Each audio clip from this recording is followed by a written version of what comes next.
একটি মর্মান্তিক দুর্ঘটনার ভিডিও আজকে সবার সামনে উপস্থাপন করছি। এটি হচ্ছে নোয়াখালী কবিরহাট উপজেলা সুন্দরপুর ইউনিয়ন কালামিয়া মেম্বার বাড়ি অবস্থিত শাহজাহান মিয়ার গরুর খামারে গতকাল রাতে দুর্বৃত্তরা আগুন দেয়, যেখানে 10টি গরু ছিল এবং 2টি গরু স্পটেই মারা যায়। আসলে মানুষ কতটা নিষ্ঠুর হলে এই কাজগুলো করতে পারে, দেখেন গরুগুলোর অবস্থা। এরকম বোবা প্রাণীর সাথে এত অমানবিক কাজ আসলে কোনোভাবেই মেনে নেওয়া যায় না।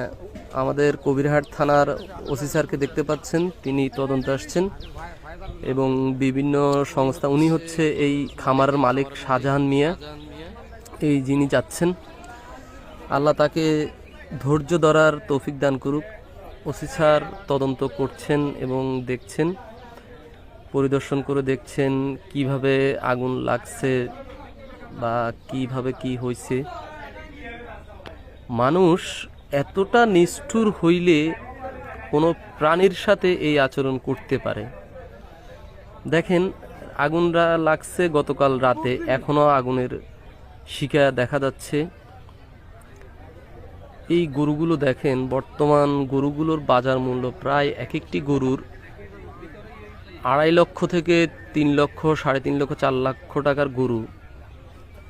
কি অবস্থা করছে, মানে মানুষ কতটা নিষ্ঠুর হইলে এই রকম পশুর মতো একটি কাজ করতে পারে।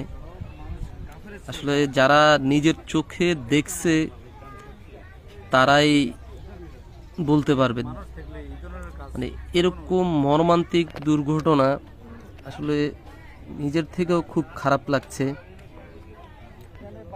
এত মর্মান্তিক ভাবে এই ঘটনাটা ঘটছে। মানুষের সাথে মানুষের শত্রুতা থাকতেই পারে, দ্বিধাদ্বন্দ্ব থাকতেই পারে, কিন্তু পশুর সাথে তো কারো কোনো দ্বিধাদ্বন্দ্ব থাকার কথা না। কিন্তু দেখেন ব্যক্তি জীবনে মানুষ কতটা নিষ্ঠুর হইতে পারে। উনি হচ্ছে কবিরহাট উপজেলা জামায়াতে আমিরের একজন লোক, উনি সাংবাদিক গণমাধ্যমে বক্তব্য দিচ্ছেন।